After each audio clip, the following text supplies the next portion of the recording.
Hello, salut à tous. Bienvenue dans cette vidéo relativement à la rédaction d'une carte. Cette carte, on va la rédiger ensemble. Donc, une mise en page cartographique, c'est simplement cette manipulation qui nous permet d'insérer un ensemble d'éléments pour rendre la carte compréhensible et facile d'accès. Si vous êtes nouveau sur la chaîne, n'hésitez pas à vous abonner, à liker le contenu et à le partager. La première vidéo était relative à la réalisation de cette carte-là en tenant compte de toute la symbologie appliquée. Et cette vidéo-ci va aborder l'habillage cartographique. Donc, on se retrouve tout à l'heure dans notre logiciel ici.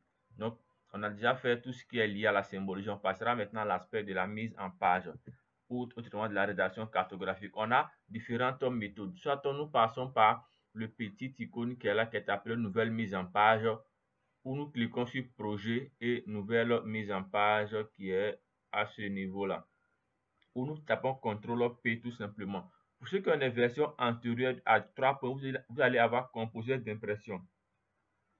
Donc, vous allez chercher ici composé d'impression tout simplement. On va cliquer dessus et on va lui donner un nom. On va l'appeler par exemple mise en page et on va tout simplement faire OK. Il nous crée une mise en page là. On peut, pour l'agrandir, vous allez utiliser ici cette option-là. Et cet affichage est très simple.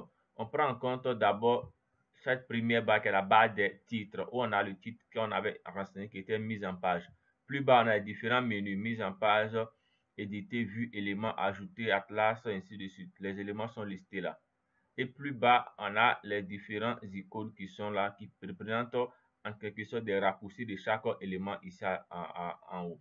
Et carrément la barre verticale à gauche, c'est l'ensemble des éléments qu'on peut ajouter à une carte, tels que l'orientation du nord, telle que l'échelle, telle que la légende, tel que le titre, c'est-à-dire du texte ou même des images. Donc, l'ensemble des possibilités d'ajout se retrouve ici. Et les mêmes options ici sont disponibles dans ajouter un élément. On peut bien voir ici, les mêmes éléments sont listés là, tout simplement. Et on a cette page-là qui est la page de mise de rédaction cartographique, c'est-à-dire la feuille sur laquelle nous travaillons qui est là.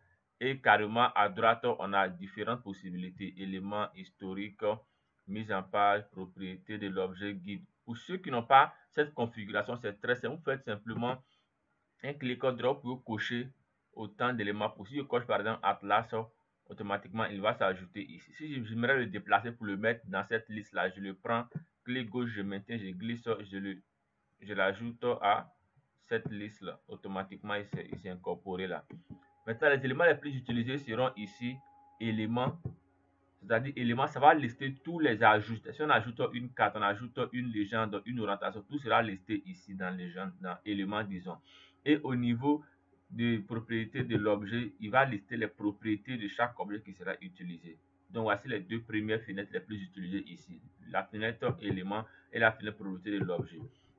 On va pour commencer tout simplement importer notre carte ici, c'est-à-dire la carte qui est actuellement sur cet affichage. On va l'envoyer sur l'autre affichage en tout simplement cliquant sur ajouter ici tout simplement une carte. On peut aussi passer par ajouter un objet. On va faire ajouter carte tout simplement. On fait un clic gauche maintenu, on glisse et on arrive à l'extrémité. Automatiquement notre carte va s'insérer. On peut bien voir là, la carte vient de s'insérer. Donc, pour zoomer ou pour dézoomer, vous pouvez utiliser, parce que pour zoomer, il y a deux expressions. On peut zoomer soit sur l'espace de travail, c'est-à-dire toute la feuille, ou bien zoomer seulement sur la carte. Pour zoomer seulement sur la carte, c'est l'échelle qui contrôle cela. Si je tape par exemple, on a pour l'échelle 851 748, je vais taper par exemple 751 et faire entrer. Donc, la carte prend un peu de l'échelle est plus ou moins importante ici. Donc, plus la valeur de l'échelle ici est petite, plus la carte est grande. Donc, c'est une situation inverse, il faudrait comprendre. Plus la valeur de l'échelle ici est petite, plus la carte est grande. Donc, je pense que ma carte est mieux ainsi structurée. On va simplement déplacer seulement que la carte. Et pour ce faire, vous devrez sélectionner le quatrième des outils qui est appelé déplacer le contenu de l'objet. Vous sélectionnez, il déplace seulement que la carte, tout simplement. On peut bien voir là. Contrairement au premier outil qui est là, qui est appelé outil de sélection, lui déplace l'ensemble. Donc, on peut bien voir ici, il déplace l'ensemble de la carte. Contrairement à cette option-là, où on a seulement que la carte qui se déplace. On peut faire aussi le CTRL 0 pour revenir en arrière ou utiliser ces options-là. Après cela, on va réduire un peu notre espace pour avoir à insérer d'autres éléments ici. Donc, on va venir sélectionner tout simplement l'outil de déplacement, déplacer un objet. On clique, on sélectionne un 4 et on va réduire un peu l'espace là pour pouvoir insérer d'autres informations ici. On réduit un peu l'espace encore à gauche, en haut et à droite, tout simplement. Donc, on peut bien voir. Donc, on va maintenant replacer notre kata en utilisant notre quatrième outil pour le replacer. Et ensuite, on va augmenter un peu sa taille. On sélectionne, on passe à... Avec ça, c'est un peu trop grand, mais je crois que ça peut aller. On peut... Ok, ça peut aller. La carte n'est pas vraiment exhaustive compte tenu du fait que c'est une vidéo très rapide qui tient compte de l'aspect de la symbologie et de la mise en page cartographique. Donc, on va se contenter du peu qui est là et on va tout simplement replacer à ce niveau-là. Maintenant, on va appliquer certains éléments tels que l'orientation du nord en utilisant cette flèche-là. Ajouter flèche du nord. Nous cliquons, nous venons dessiner une zone de sélection tout simplement. Et on peut bien voir ici. On peut modifier le style en venant dans les propriétés ici. Je vais monter un peu pour qu'on puisse mieux voir. L'objet étant sélectionné, on peut le voir aussi ici. Flèche du nord. On le sélectionne, on vient en propriété de l'objet. On a la possibilité ici d'avoir autant, je ferme ça, d'avoir autant de manipulations possibles. Navigateur SVG. Ici, en cliquant là-dessus, on a arrow ici. Hop, je le déroule. On a arrow qui veut dire flèche. On clique dessus, on a plusieurs possibilités. Je vais décaler un peu pour qu'on puisse mieux voir. Ok, je décale là. Et on a plusieurs possibilités d'orientation qu'on pourrait appliquer. Donc, on a une liste exhaustive de possibilités qu'on peut appliquer, tout simplement. Ok, voici l'orientation du nord. On va ajouter maintenant une échelle. On va cliquer simplement sur ajouter barre d'échelle. On vient dessiner une échelle là. Et automatiquement 0, 10, 20 km. On peut changer l'unité en cliquant ici. Si on veut le mettre en 1000, on veut le mettre en autre unité, on peut le faire tout simplement. Et on a la possibilité aussi de changer de style en cliquant tout simplement sur style ici. On peut prendre boîte double, on peut prendre repère au centre. Donc autant de possibilités que vous avez. Je vais laisser boîte double. Et on viendra ici pour avoir le nombre de segments. Si je monte par exemple gauche à, vous allez avoir ici une modification particulière. Par défaut, moi, je préfère laisser à 0 et au niveau de droite, je laisse ça à 2 où je peux monter à 4, à 3 disons. Donc, on a d'autres détails qu'on peut modifier élément par élément. Je vais simplement changer ici le style ou disons la police pour avoir une police homogène sur l'ensemble de ma carte. Donc, je sélectionne ici. Il faudrait sélectionner d'abord et on vient dans affichage, on a ici police. Je clique directement là-dessus et je peux aboutir à cet espace-là. Police, on va cliquer sur le triangle et on va taper. On va chercher, OK, MS référence. Donc, voici ma police de l'échelle qui est là. Je vais déplacer mon échelle ici. Et on continue encore la manipulation en insérant tout simplement une légende. Et je viens dans ici ajouter légende. Ou bien dans ajouter un objet, on a ajouté légende ici. Je dessine une zone de sélection, tout simplement. Excusez, ajouter une légende, je dessine une zone de sélection là. Excusez, ok. Ajouter légende. Ok. On peut simplement cliquer aussi et il va nous insérer la zone. Je reprends cette méthode là. Je sélectionne ajouter légende. Je fais simplement un clic et je fais OK. Automatiquement, il va m'insérer la légende. On va maintenant personnaliser cette légende là. Pour personnaliser une légende, la première manipulation consiste à désactiver la mise à jour automatique. On décoche d'abord cette option et on va maintenant modifier autant de possibilités qu'on a. On va maintenant placer d'abord les points du moins important au plus important, c'est-à-dire d'abord les localités qui seront en haut. On peut prendre glisser, déposer pour le mettre en haut. Et on va faire descendre chef-lieu de département ici. On peut simplement faire les glisser déposer. Donc, regardez bien la prévisualisation à ce niveau-là. Je zoome un peu plus pour qu'on puisse mieux voir. Ok, nous travaillons actuellement sur notre légende qui est là. On va personnaliser la légende là. Je replace là comme ça. Ok. Donc, on a localité, chef-lieu du département de région, route, rail, eau. On va tout paramétrer. Tout sera paramétré. Donc, on sélectionne d'abord localité. On fait glisser en haut. Ça, c'est bon. Chef-lieu local, chef-lieu de région, on va taper textuellement. Donc, on va double-cliquer dessus. Et on va appeler cela chef-lieu de département en toutes lettres. Chef-lieu de département. Donc, on peut bien voir automatiquement quand on tape, il le met à jour. Je reviens en cliquant sur le triangle ici. Je vais double-cliquer sur chef-lieu de région. Je double-clique et je tape ici chef-lieu de région. Et je clique sur le triangle pour revenir. Ça me va à merveille. On a les routes, ça marche, les rails, ça marche.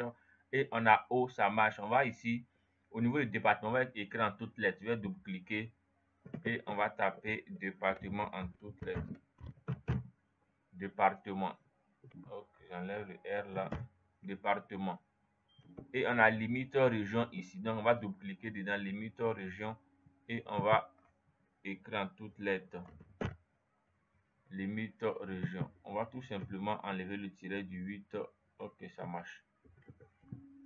Donc, on clique sur l'écran pour revenir. On voit tous que il y a toujours la couche région qui ne nous intéresse pas. Donc, on la sélectionne et on fait moins pour l'enlever de notre légende, tout simplement. On peut aussi catégoriser chaque élément. Localité, chef-lieu de région, chef-lieu de département, chef-lieu de région. Ce sont les entités ponctuelles. On peut tout simplement sélectionner. On clique sur le premier, on maintient chiffre, on clique sur le troisième, ici les sélections tous, on fait clic droit, on peut grouper. On va faire de ça un groupe ici. Et ensuite, on va sélectionner les lignes. On clique, sélectionne, on fait clic droit, on fait grouper. Pour que ça soit, ça forme des groupes. Donc, on peut bien voir là, il a simplement créé un décalage. On peut bien voir localité, chef-lieu de localité, disons. Localité, chef-lieu du département et on a chef-lieu de région ici. Et ensuite, chef-lieu de région. Même sur route, on a rail. Ainsi, donc, il a simplement créé des groupes. Je vais revenir pour ne pas avoir ces décalages-là. Hop, je suis trop revenu. Je fais CTRL Y pour avancer. On peut tout simplement sélectionner. Vous allez voir le cas, clic droit des sous-groupes et automatiquement il va nous créer ici un décalage. Il va les mettre ensemble et puis décaler en fonction de l'entité qui est sélectionnée. Tout simplement, on sélectionne, clic droit, on fait ce groupe, on peut. Ok, donc on va le laisser tel qu'il est par défaut pour ne pas avoir modifié plusieurs éléments. Donc ce qu'on va faire maintenant, c'est de modifier la police et modifier aussi la taille des écritures et le style d'écriture. On viendra dans format de police. On clique et on va modifier à partir du bas. Élément de l'objet. Chaque élément ici a son nom répertorié dans une grande famille. On va choisir d'abord ici étiquette élément. On va cliquer là-dessus. On va changer tout simplement le nom de la police. La taille à 14 et je fais OK. Automatiquement, on peut bien voir ici ma taille à 14. On a les différents noms. Donc, tout y est. Ne mettez pas l'expression légende dans légende, ça ne sert à rien. C'est pas trop commode. Donc, ceci étant OK, je vais enlever ici ma couche région. Donc, je remonte, je clique sur région, je fais moins. Automatiquement, il disparaît. On va maintenant modifier d'autres éléments relatifs à l'espacement. Ici, on a ici espacement. L'espacement permet de contrôler l'espace vide entre le symbole et le texte, entre les différents symboles, entre les symboles et le cadre, autant de possibilités. Donc, vous allez seulement, disons, modifier les informations ici. Je vais peut-être augmenter. Ici, ça ne fait pas grand chose. Je décale ici aussi. Donc, autant d'éléments à modifier. Vous pouvez voir là, c'est concernant le cadre lui-même. On peut contrôler autant d'éléments. Ici, espacement, espace de l'étiquette des symboles. Ça permet de décaler entre le symbole et le texte. On est à 3. Si on monte par exemple à 4, voici ce que ça donne. On peut aussi espacement entre les symboles. Autant de possibilités automatiquement et décalent. Donc, on a assez de possibilités qu'on pourrait appliquer à cette mise en page là. Je ne vais pas faire trop long. On va le replacer là. On va mettre un contour. Donc, on vient ici au niveau du contour ici. Cadre, disons. Cliquez, on a un cadre là. On va continuer la manipulation en sélectionnant le texte, la carte elle-même, disons, et on viendra ajouter un cadre ici à la carte. Nous cliquons tout simplement, automatiquement, on a un cadre. Donc, on peut mieux replacer maintenant nos éléments à l'intérieur de la carte. Je place ça comme ça et je vais déplacer un peu ma carte vers le haut. Ok, pour ne pas qu'elle puisse toucher au fait disons ma légende. Donc, ceci étant fait, excusez, on va décaler un peu notre orientation ici. Et on a l'ensemble des informations vraiment très bien structurées et très bien arrangées. Qu'est-ce qu'on va faire? Si on regarde notre mise en page ici, au-delà de ces informations, on avait le titre ici en haut et on avait les coordonnées plus nos trois images, nos deux images plus le texte. Donc, on va d'abord saisir les textes. Donc, on vient sur notre logiciel ici, on va taper le texte et on fera tout simplement outil texte, c'est-à-dire le T qui est là, ajouter étiquette. On sélectionne, on vient dessiner une zone, soit un clic et on fait OK. On va maintenant modifier le texte à l'intérieur. Il faudrait modifier le texte à partir d'ici. On ne peut pas le faire à partir d'ici, il faut le faire à partir d'ici. Je vais taper par exemple titre pour faire très court. Je mets titre, je change la police. Je prends une police similaire à celle que nous utilisons depuis le début pour avoir une homogénéité et je vais ici en termes de style mettre la police en gras, augmenter sa taille de façon considérable et on peut ici avec, je retourne avec le triangle et je vais tout simplement cocher centrer pour qu'il puisse me centrer le titre dans la forme qui est là. On peut mettre un contour au titre en cliquant sur cadre, tout simplement on a notre titre là.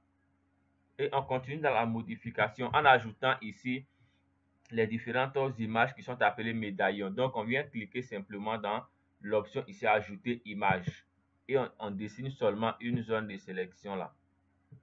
On va mettre ici l'image de la Côte d'Ivoire. Lorsqu'on insère une image comme ça, il faudrait venir ici dans image, image raster. Nous cliquons sur image raster et on a cette barre. Il faudrait cliquer à l'extrémité puis parcourir pour aller chercher notre image.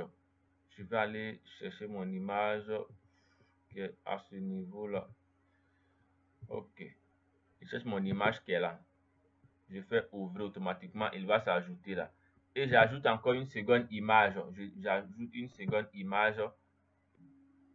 Je décide ma zone de sélection, je clique sur image raster, je clique sur mes trois points ensuite et je vais chercher ici mon image qui est là. Donc tout simplement, on a ces informations. On va maintenant appliquer simplement une flèche là qui permet d'identifier ces éléments. Donc pour ce faire, on vient cliquer sur l'option ici de flèche qui est à ce niveau là, ajouter flèche tout simplement. On clique ici, on peut le cliquer comme ça et on maintient Shift pour éviter qu'il nous fasse une ligne pas trop pratique. Pour terminer, vous faites simplement un clic droit. Il va tracer la flèche là et on peut paramétrer la flèche tout simplement en changeant des épaisseurs et autres possibilités.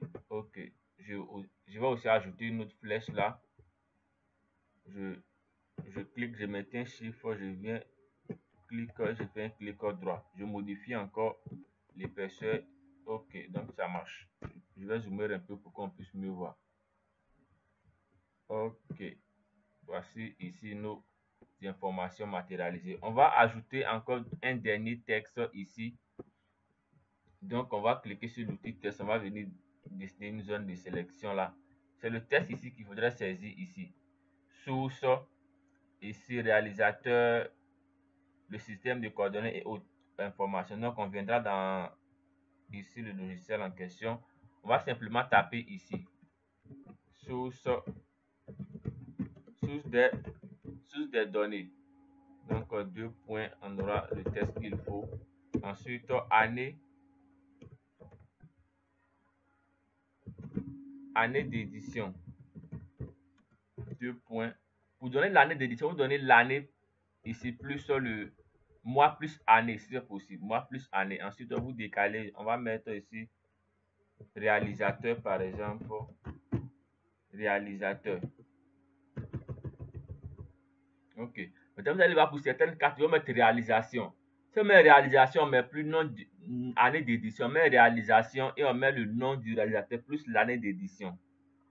Tout simplement. On va descendre encore, on va mettre le système de coordonnées. Le système de coordonnées de référence, double-clic, on met le test qu'il faut. Je ne mets pas le test ici, je fais de façon volontaire. Et tout simplement, on viendra modifier ici les expressions. Je zoome un peu plus sur ma carte. Par contrôle plus, vous pouvez zoomer. Contrôle plus permet de zoomer. Contrôle plus, on finit rapidement. On va appliquer un style au test en cliquant sur police ici. On peut changer pour avoir le même type d'écriture pour l'ensemble du test. On peut augmenter un peu. Ok, ici on peut aussi ajouter un cadre ici. Ok, et tout y est de façon très professionnelle. Tout y est à ce niveau-là. On va essayer de tout structurer comme ça pour que tout soit sur la même ligne pratiquement. Ok. Vous pouvez voir, lorsque je décale un peu, il me montre des repères commentés, des lignes là. Donc, pour pouvoir avoir ces lignes, vous allez venir simplement dans l'option vue et vous allez cocher ici. D'abord, afficher les règles, afficher les zones d'emprise, guide intelligent et autres. Là. Ces expressions permettent d'avoir plus facilement des repères que vous déplacez dans la carte. Donc, quand je replace ma carte là, il reste quelques éléments qu'on pourrait ajouter. On peut mettre ici un logo là, un logo carrément en bas. En ajoutant une image, je vais chercher le logo là, je dessine ici ma zone et je vais chercher le logo du cabinet que je vais le mettre tout simplement. Il est là, je clique et je fais ouvrir pour l'ajouter tout simplement à ma carte là. Je la replace ici, je peux centrer cela au milieu de ma forme et je la replace ici. Tout simplement, mon logo il est là. Il reste maintenant le dernier détail qui concerne les coordonnées. Pour les coordonnées, soyez très vigilant puisqu'il prend en compte un ensemble de réglages qui est très pointu. Je sélectionne d'abord ma carte. Ma carte étant sélectionnée, je viens dans l'option ici plus bas gris. Certains verront graticule selon l'édition de QGIS là, graticule ou un gris. Je fais tout simplement plus et je sélectionne ma grille 1. Je fais modifier la grille. Ensuite, on a type de grille, on peut laisser en continu. Si on laisse en continu, on va tracer des repères à X, Y. Ou on peut avoir seulement que cadre simple. Moi, par défaut, j'utilise cadre simple pour ne pas avoir à tracer des lignes de façon verticale et horizontale sur ma carte. Ça, c'est mieux quand c'est une carte topographique et au type de carte. Donc, on va venir au niveau unité de utiliser le SR de la carte. Je vais sélectionner ici la zone sur le GS 84. Intervalle, unité de carte, on va conserver cela. Et on va continuer la manipulation. Tout simplement au niveau de X, Y, je vais laisser 0,3 par exemple et 0,3. Et au niveau du cadre, je vais ici utiliser un cadre très simple, marqueur intérieur et extérieur. Donc on peut bien voir ici les marqueurs qui sont là. Les marqueurs, c'est pas des traits. On peut peut-être augmenter l'intervalle à 0,4. Ok, ça me va à merveille, 0,4, ça marche. Et on va continuer encore. On peut cocher ici, afficher les coordonnées afin d'avoir nos différentes coordonnées là. Et les coordonnées qui sont affichées, on peut les paramétrer. Le format, il est là. Il est en décimal, on peut le mettre en degrés minutes. On peut le mettre en degrés minutes avec un suffixe, degrés minutes. Autant de possibilités. Ok, on a ici nos différentes coordonnées là. Maintenant, ce qu'il faudrait faire, vérifier bien au niveau, je reviens au niveau de l'axe. Ici, regardez tel que les coordonnées sont écrites. On va simplement modifier l'orientation. Donc, pour ce faire, on viendra ici. On est à gauche. Donc, on a gauche ici, horizontal. On clique dedans et on fait vertical ascendant. On descend plus. Droite, on fait la même option aussi. Vertical ascendant. Donc, je vais dézoomer un peu plus pour qu'on puisse mieux voir les coordonnées ici. Ok. On continue encore de la manipulation. Ici, il est mis. On voit qu'il a 3 chiffres après la virgule. C'est pas trop commode. On va mettre ici précision. On va mettre 0. Pour enlever les chiffres après la virgule. Et on continue encore en termes de police. On va cliquer et on va changer la police. Je reviens sur l'aspect de la police. Veuillez appliquer une même ou au maximum 2 polices sur une même carte. Donc, veuillez à respecter cela et utiliser une police qui est lisible et accessible à tous. Parce qu'il y a des polices qui sont très fantaisistes. On n'arrive vraiment pas à les lire. c'est pas vraiment pratique. Donc je choisis toujours la même police. Ok, on décale là, on peut changer la couleur, c'est pas trop en noir, donc on va le mettre en un noir pur.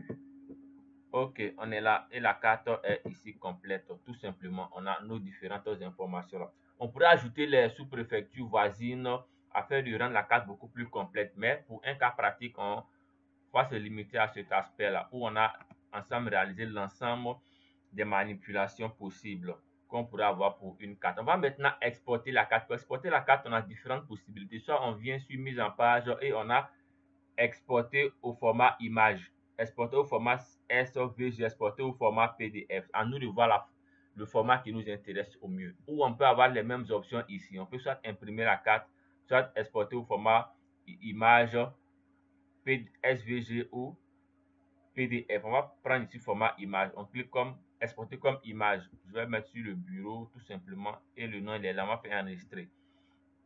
On va faire laisser les éléments par défaut. On va rester en 300 dpi et les autres informations telles. On va faire ici enregistrer et la carte sera enregistrée. C'est bon. On va cliquer sur le lien là pour l'ouvrir automatiquement. Excusez. On ouvre l'emplacement qui est sur le bureau là. On va double-cliquer. Ouvrir notre image. Notre image, elle est là. Elle est là, disons. Voici la carte que nous venons de réaliser. L'ancienne carte est ici. Découpage administratif du Béquet. Et la nouvelle carte, elle est là, où j'ai mis seulement que titre. Donc, voici comment réaliser une carte pas à pas, depuis la symbologie jusqu'à la mise en page sur Q10. À bientôt pour une prochaine vidéo. Prenez soin de vous. Ciao, ciao.